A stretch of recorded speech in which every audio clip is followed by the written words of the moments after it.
Bang bardame bong Nang aji ki klarbong Lapuan ke turbong Banga bolon ke me Rupa bang nang chithan pre Lapuan raji ke me Thek long le lang da tirthe Sarelin mera arong nang raji me ong Manay nang turbong pen Bang bardame bong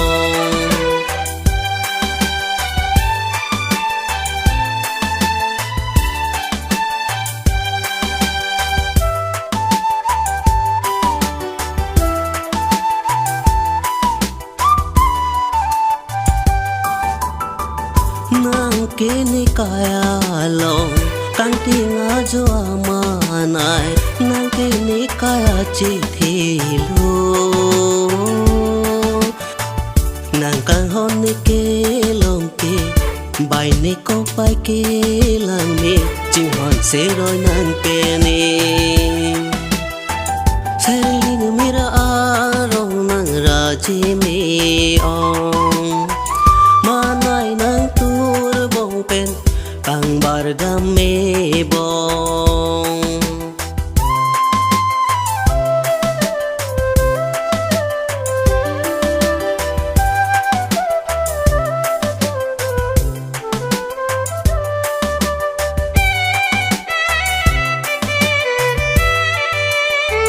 Hobong kang honang pani Sewi nang ting ni uni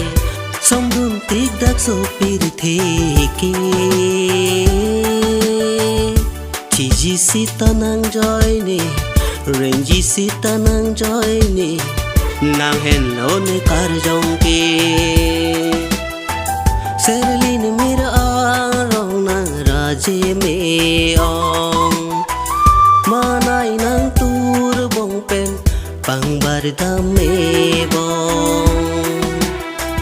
Bang bardame bong